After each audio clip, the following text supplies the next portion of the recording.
In the last days of August 1944, as the German armies reeled back from the wreckage of Normandy and the burning plains of northern France, a quiet confidence began to settle over certain desks within the Oberkommando des Heeres. Reports flowing into German headquarters painted an almost unbelievable picture. Patton's Third Army was racing eastward at a tempo that defied every known principle of operational warfare, nearly 400 miles in just weeks. His armored columns were moving so quickly that German rear guards sometimes saw American tanks where maps insisted they could not yet be. But German generals, experienced, calculating, methodical, were not alarmed. To them, this was not the sign of an unstoppable enemy. It was the sign of one about to stop. General Oberst Franz Halder's successors and staff officers trained in the merciless mathematics of fuel consumption and road logistics studied the maps and nodded calmly. Yes, Patton was fast. Yes, he was audacious, but he was also bound by the ancient laws of warfare. An army outruns its supplies eventually, and when it does, momentum shatters.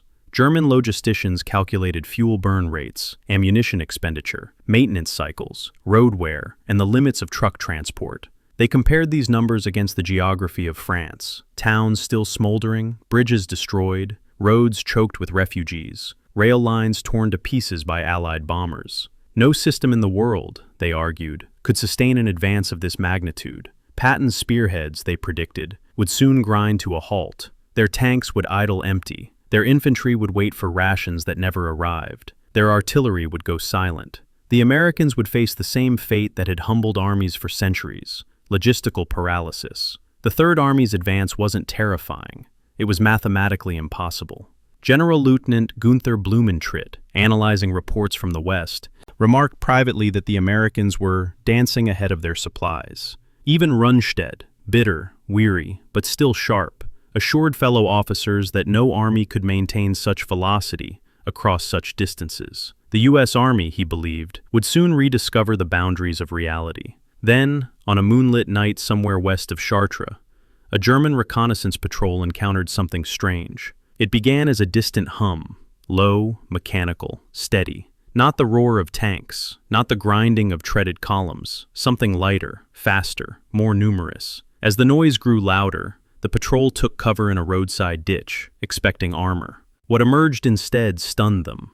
An endless stream of American trucks, 2.5-ton GMC cargo trucks painted olive drab, their headlights blacked out except for thin slivers of guiding light, raced past in a continuous torrent. They seemed to stretch from horizon to horizon, a river of motion on worn French roads. Engines revved, gears shifted, tarps fluttered.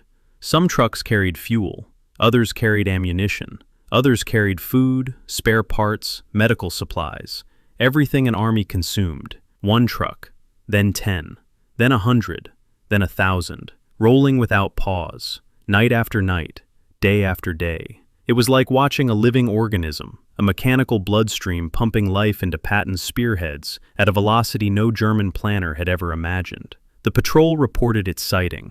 Their officer dismissed it.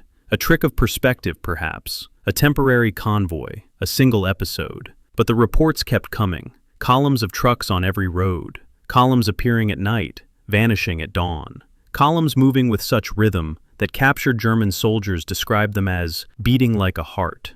And then German intelligence intercepted a captured American map sheet, labeled with 2 words that would soon terrify German logisticians: Red Ball Express. The name was almost childish, almost absurd, something from a circus act, not a military threat. But beneath that name lay the most radical logistical operation Germany had ever faced, a supply line so massive that it sustained Patton's 400-mile race with 12,500 tons of material every single day. A supply system so relentless that the German belief in the inevitability of Patton's halt evaporated in a cloud of dust thrown up by American tires. In bunkers and headquarters from Metz to Koblenz, German staff officers stared at updated reconnaissance photographs, roads packed with trucks, depots overflowing with jerry cans, columns of fuel tankers snaking forward like metallic serpents, and they felt something they had not felt in the West since 1940.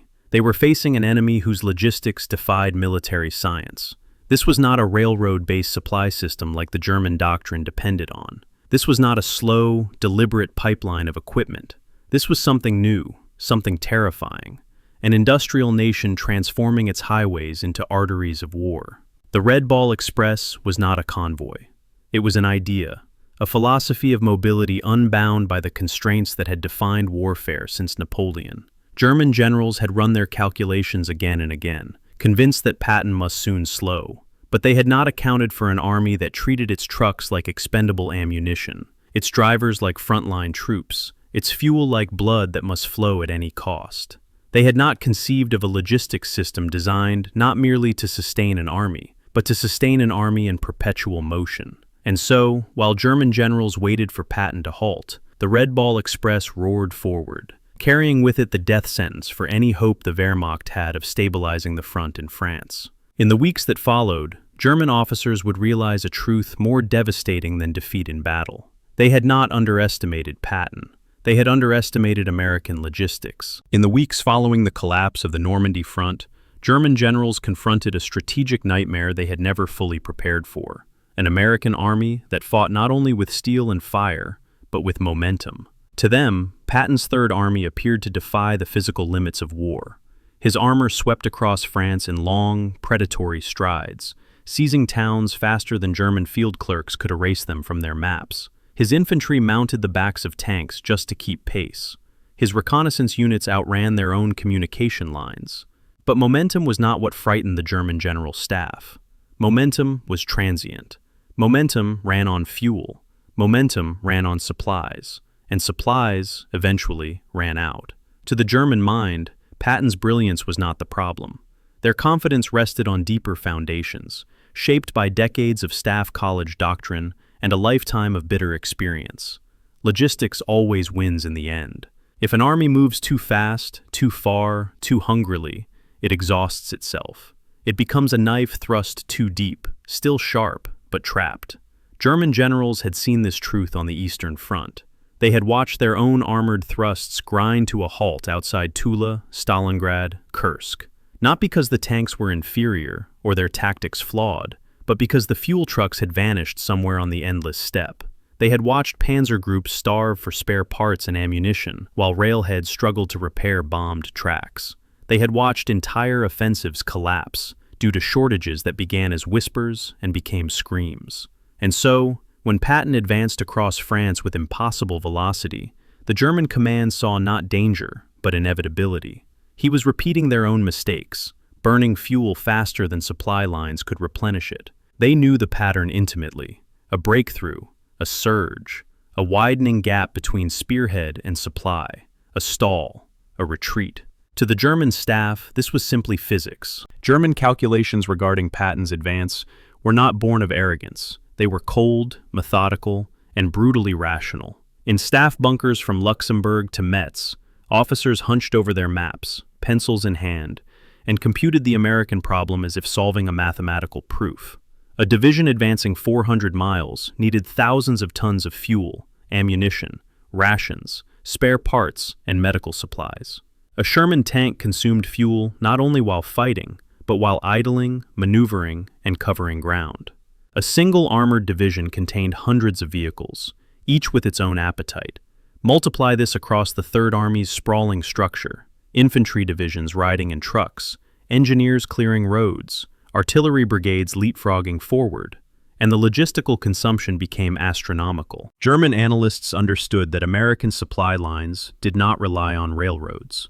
They understood the Allies had destroyed France's rail network, and they knew that no army could supply itself solely by truck across roads cratered by retreat, clogged with refugees, and littered with debris. Their conclusion felt not just logical, but inevitable.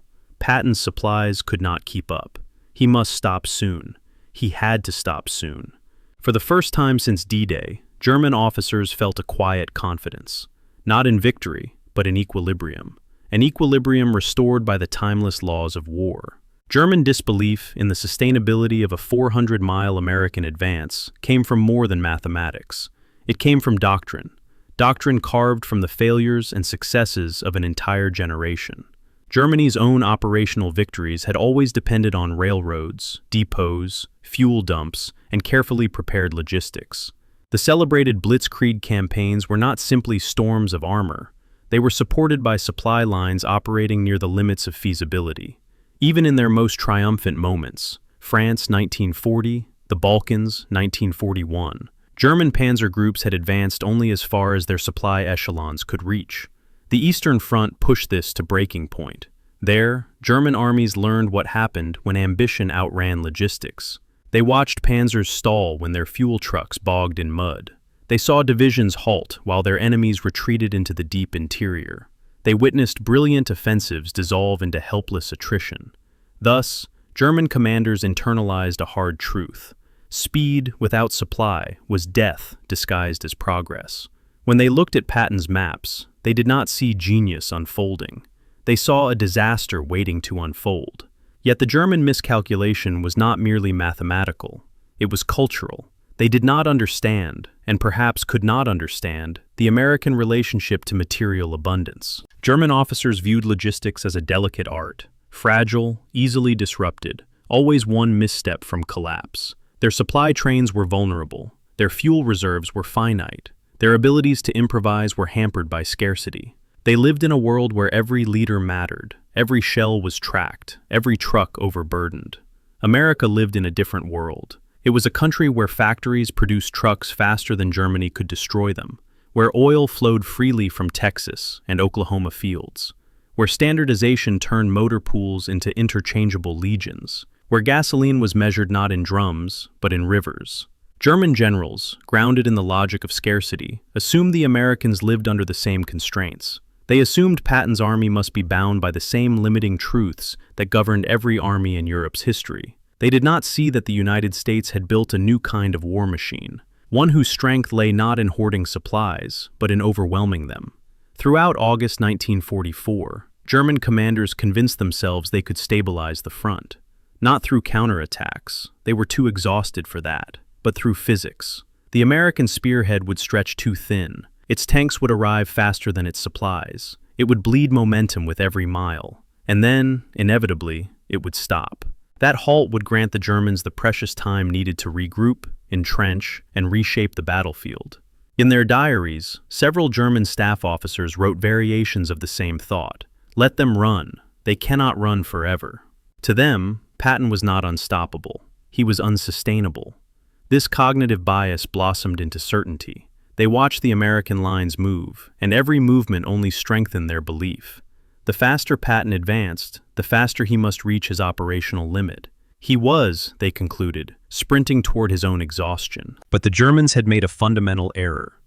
They imagined American logistics as an extension of their own.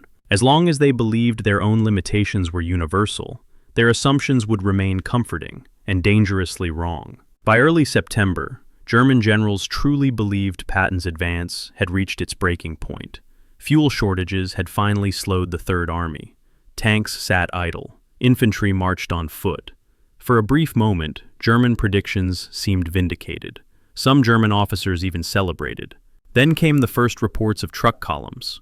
Then came aerial photographs showing entire highways flowing with American transport. Then came the name whispered through intelligence channels. Red Ball Express, a supply system that had no precedent in German doctrine, a logistical creature born from America's industrial DNA, a phenomenon that defied everything German military science believed possible. Suddenly, Patton's halt was no longer inevitable. It had merely been interrupted. Behind Patton, the Red Ball Express was coming, and when it arrived, the German belief in logistical limitations would evaporate in the dust storms of 6,000 American trucks.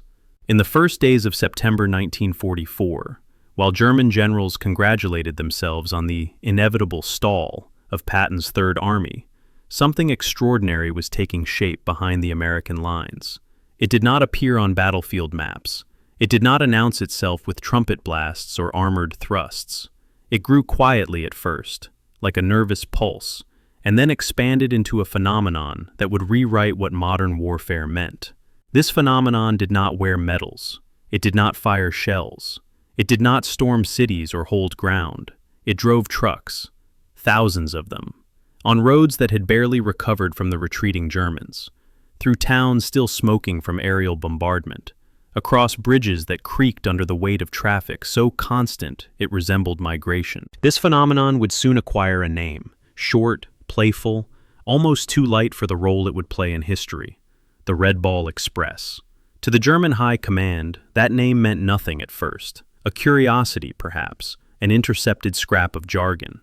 But to the American soldiers who lived inside this rolling engine of supply, Red Ball meant urgency, sacrifice, and an almost fanatical commitment to motion. Its mission was simple to describe, yet impossible to overstate: keep Patton moving, no matter the miles, no matter the hours, no matter the fuel, no matter the wear on trucks or the men who drove them. Because the Americans understood something the Germans did not. Velocity was a weapon, and logistics was the hand that swung it.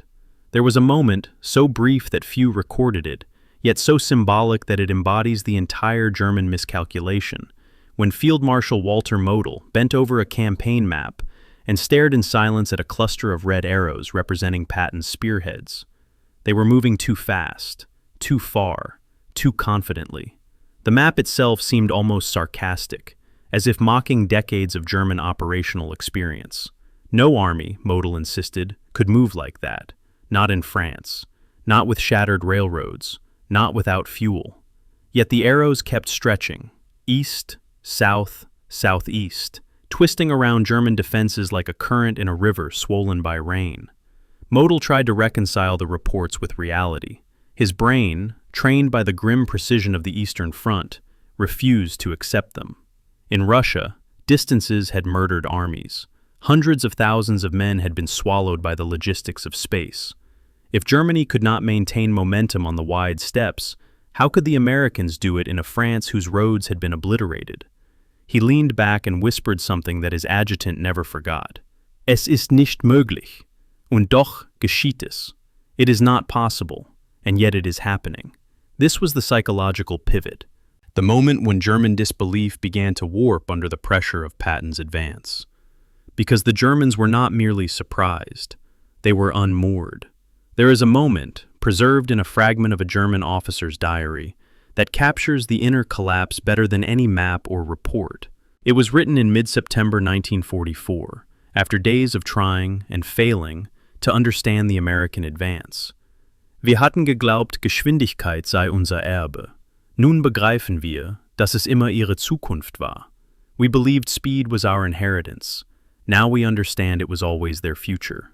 This sentence reveals the psychological disaster unfolding inside the German command structure. The Wehrmacht did not simply misjudge American logistics.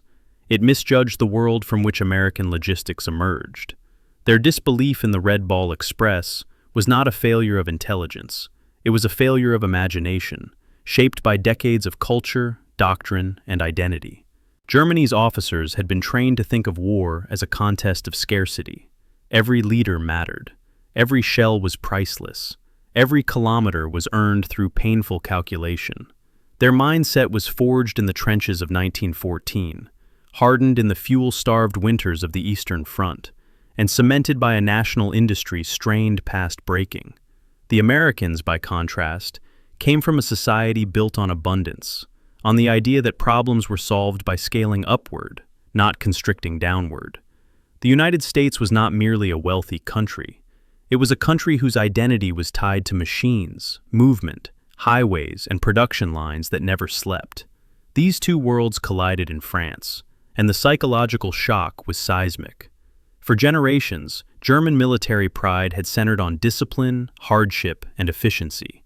A good soldier, in the German mind, was not the one with the most resources, but the one who fought best with the least. Their legend, reinforced from colonial campaigns to the Eastern Front, was built on endurance. The American soldier, by contrast, was caricatured as soft, dependent on comforts, unable to fight without mountains of material behind him. German officers joked that if you cut off an American unit's hot coffee, it would surrender by noon. Thus, the idea that the Americans could sustain Patton's advance with 6,000 trucks and 12,500 tons of supplies per day was not simply implausible, it was an affront to the German worldview. For the Wehrmacht, needing fewer supplies was a virtue. For the Americans, delivering more supplies was a strength. The Germans saw mobility as a tactical art. The Americans saw mobility as an industrial guarantee. When these philosophies met, the Germans discovered, painfully, that their virtue could not compete with American abundance. German officers never conceived of a world where trucks could dominate the logistics of an army. They saw trucks as supplements, vehicles that filled gaps when railroads faltered. The heart of German logistics beat on steel rails. When those rails were bombed to dust by Allied air forces, the Wehrmacht's mobility disintegrated. To them, the idea of a truck-based supply network of tens of thousands of vehicles, stretching across an entire theater, was fantasy. But America had been living that fantasy for decades. Long-distance trucking, highway engineering, and mass production of motor vehicles were woven into American culture.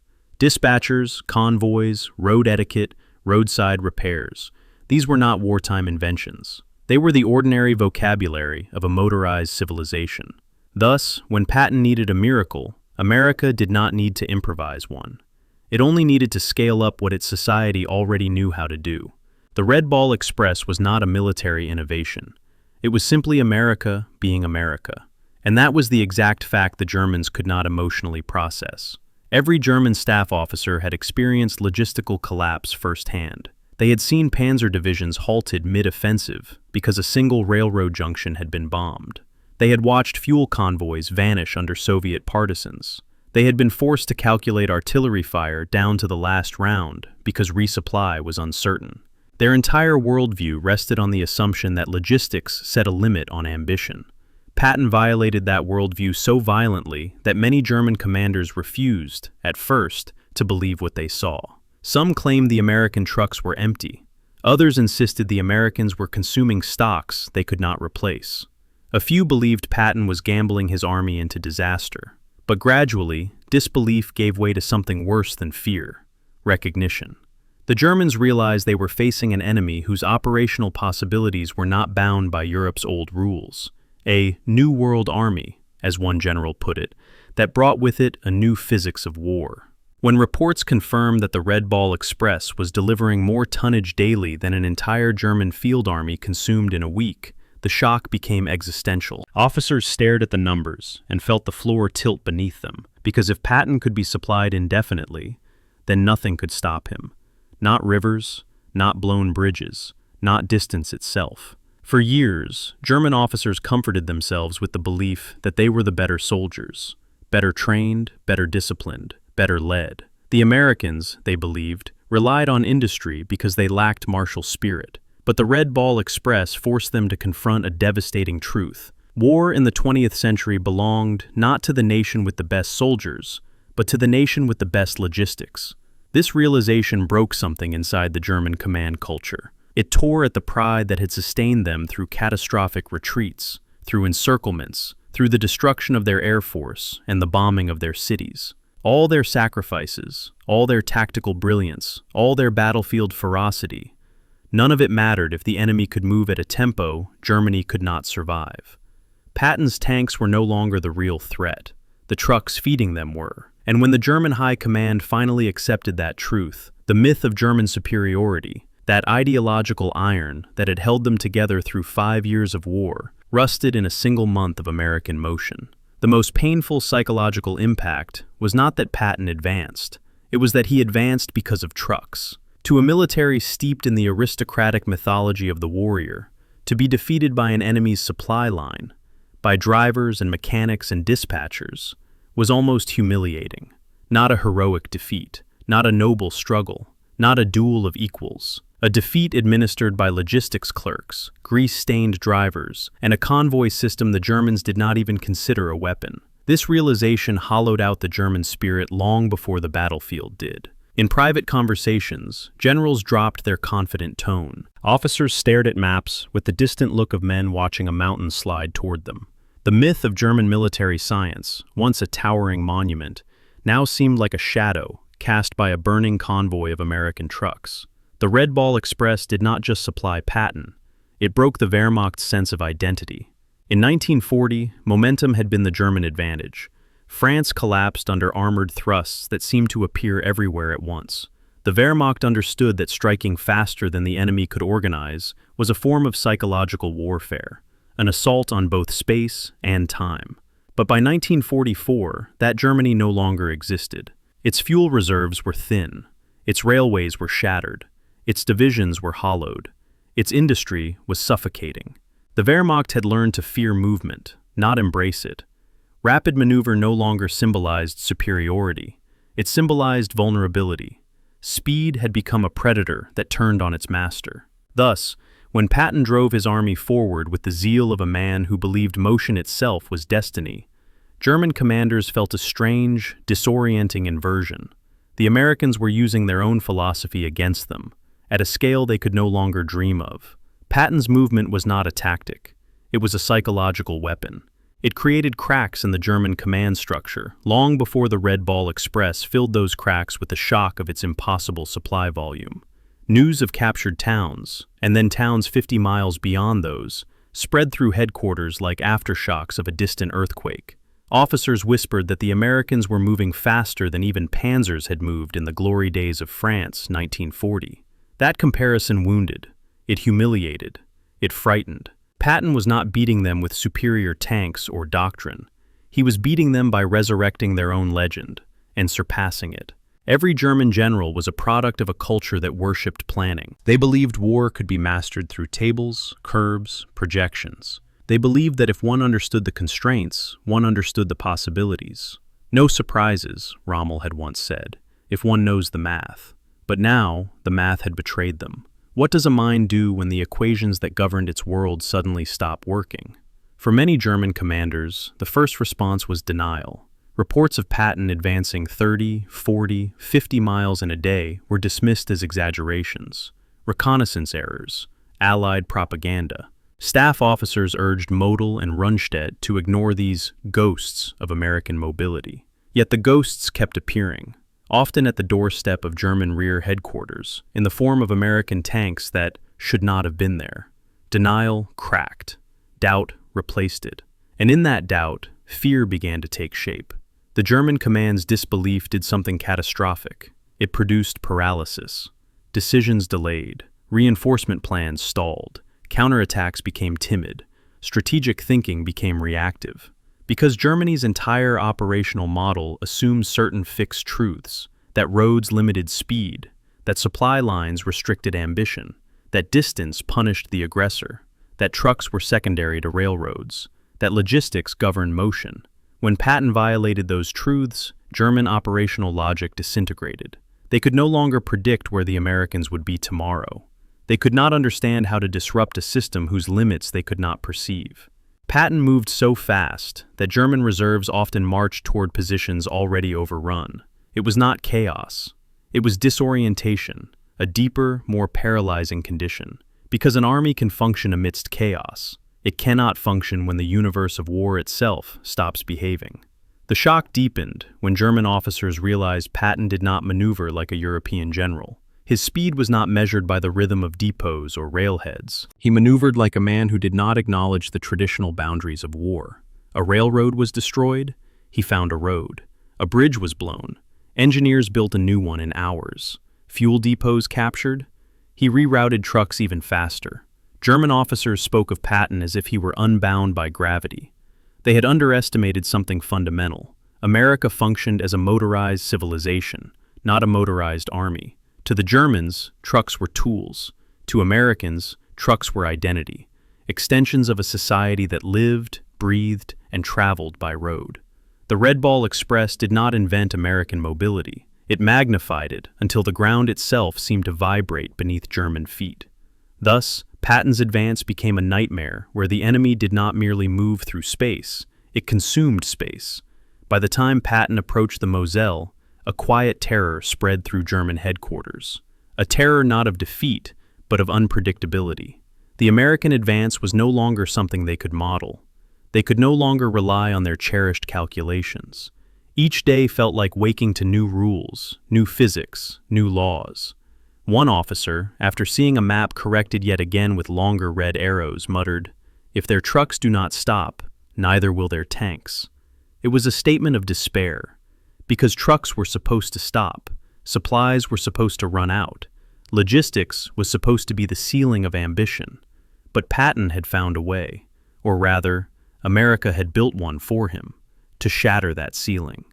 The breaking point came when a German division commander near Chalons-sur-Marne sent a frantic message to Army headquarters.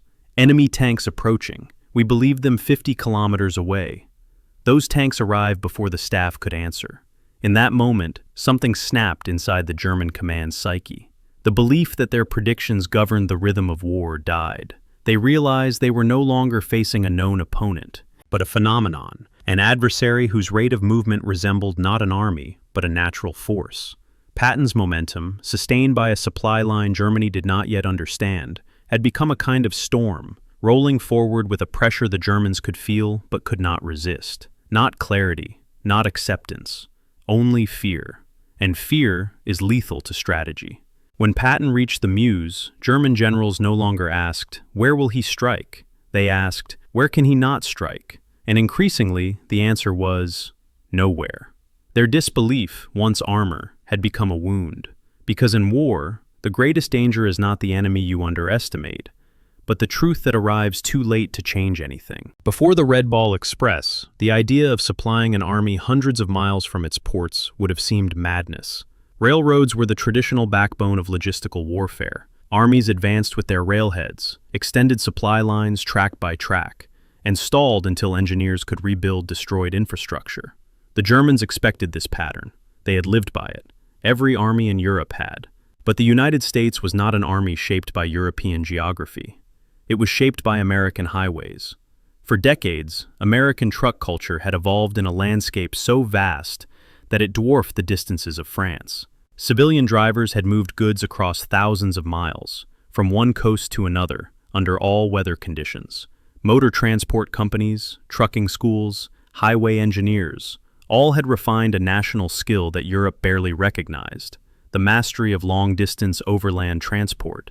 The U.S. Army did not invent the Red Ball Express from nothing.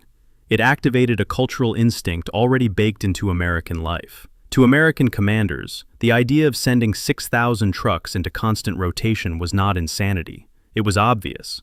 To German commanders, who still considered motorization a strategic luxury, it was unthinkable. Thus, when Patton reached his fuel crisis in late August, the American response was not to slow down, but to accelerate. And the Red Ball Express was born like a lightning strike hitting asphalt. The early convoys began as improvised solutions. Drivers commandeered civilian vehicles. Maintenance crews scavenged tires from wreckage. Fuel drums were piled into trucks not designed to carry them. The routes themselves were marked with crude, hand-painted signs bearing a red circle, the ball. But within days, disorder transformed into orchestration. A rhythm emerged, a sound, a pattern, a movement that seemed almost alive. Drivers roared through the night with engines pushed past safe limits. Sleep became a kind of luxury, snatched in 2-hour bursts, then surrendered to the demands of motion. Convoys stretched for miles, lights dimmed, silhouettes merging into a single muscular shape pulsing across France.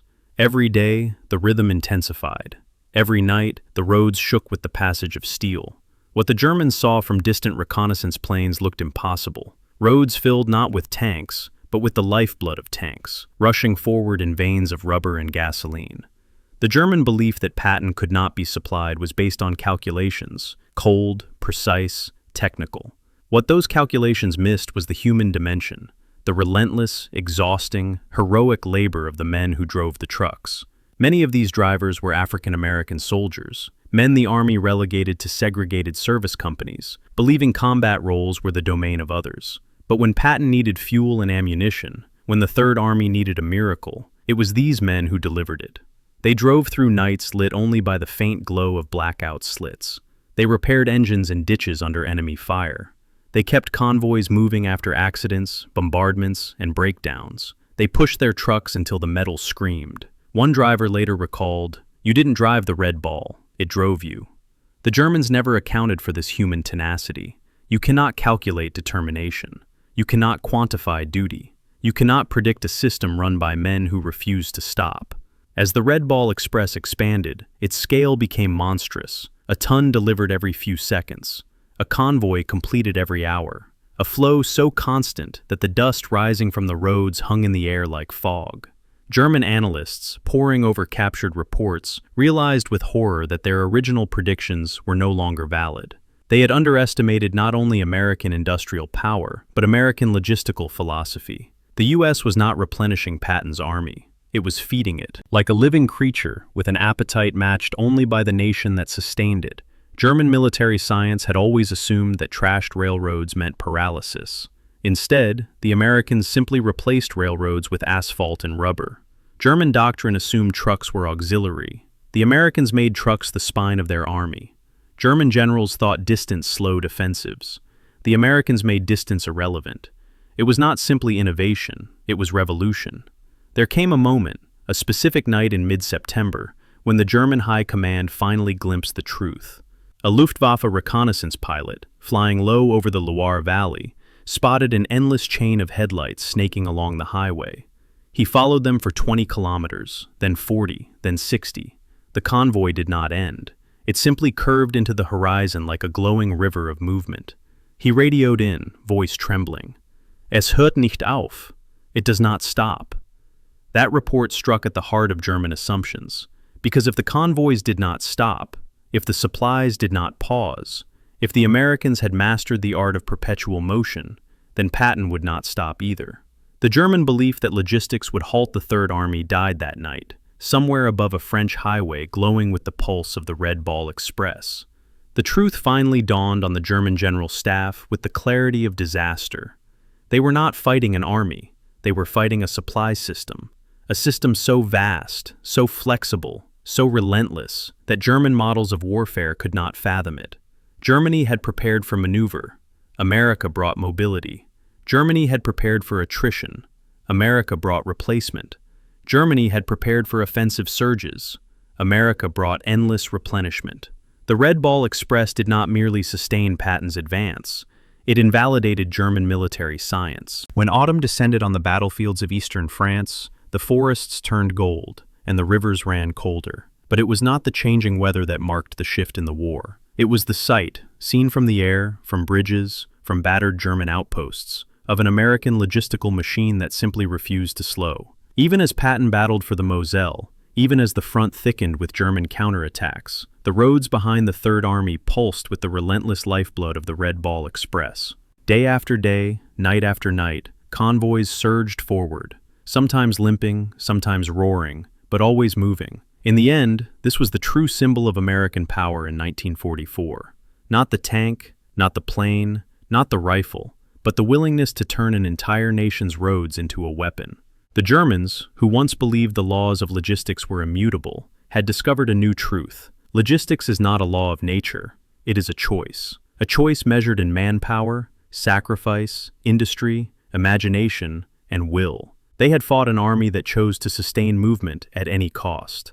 For Patton's soldiers, the victories in France were earned by courage and audacity, by tank duels, river crossings, and forced marches. But the deeper truth was that every burst of speed, every encirclement, every breakthrough was made possible by men who never heard the sound of artillery. It was won by the drivers who navigated blackout roads, by the mechanics who kept ruined engines alive, by the dispatchers who choreographed thousands of moving vehicles, by the supply officers who treated distance not as a barrier, but as a challenge. It was these unseen hands that kept Patton's momentum alive, long after German generals had predicted its funeral. Germany had believed logistics to be destiny. America proved that logistics was ambition. After the war, German officers interviewed by Allied intelligence spoke candidly about their astonishment. They did not dwell on Patton's tactical brilliance or the Sherman's battlefield performance. They returned again and again to the same subject. We calculated your advance would stop. We based our strategy on it. And then your trucks arrived. It was not shame they felt. It was a kind of grudging awe. They had always believed that war was governed by scarcity. The Americans had shown them a war governed by abundance. Where Germany saw risk, America saw opportunity. Where Germany saw exhaustion, America saw acceleration. Where Germany saw the limits of terrain, America saw highways waiting to be used. This ideological collision reshaped military thinking worldwide. It forced generals from Moscow to London to Tokyo to reconsider the meaning of mobility. It demonstrated that industrial power was not merely a contributor to victory, it was the foundation upon which all victory rested. The legacy of the Red Ball Express did not end in 1944. It became the blueprint for every major military power of the post-war world. It taught that an army's striking power was only as strong as its ability to move. It taught that roads could matter more than fortresses. It taught that supply was not the shadow of strategy, it was strategy. Modern NATO doctrine, Soviet deep operations theory, American Cold War mobility plans, they all trace their lineage to the realization Germany experienced with growing horror in 1944. The United States had transformed logistics from a limitation into a weapon. In military histories, Patton is often portrayed as a figure of bravado, a cavalryman reborn in a world of steel and gasoline. But his true genius was that he understood something few generals had ever fully embraced. Speed is meaningless unless sustained, and sustained speed is the rarest weapon in war. What he demanded from the Red Ball Express bordered on the impossible. What the Red Ball Express delivered bordered on the miraculous. The Germans learned this truth in the most painful way imaginable. They had believed their enemy would halt by the laws of logistics. They had not considered that their enemy might rewrite those laws entirely. When the war finally ended and the roads of France grew quiet, the convoys disappeared, the dust settled, engines cooled, tires rested. But the memory remained, etched into the minds of the German officers who had watched Patton advance with a disbelief that slowly hardened into resignation. What they remembered most was not the thunder of tanks approaching, but the hum of engines behind them. Not the armored spearhead, but the endless road that fed it. Not the shock of battle, but the shock of understanding that their calculations had been made for a different century. The Red Ball Express had turned the American army into something Europe had never seen before, an offensive that moved with the momentum of history itself. And when the Germans finally grasped this, it was already too late. Patton did not stop. The Red Ball Express did not stop, and the war, inevitably, followed their motion. This is the legacy of that summer, a reminder that victory does not always belong to the army that fights hardest, but to the army that moves hardest.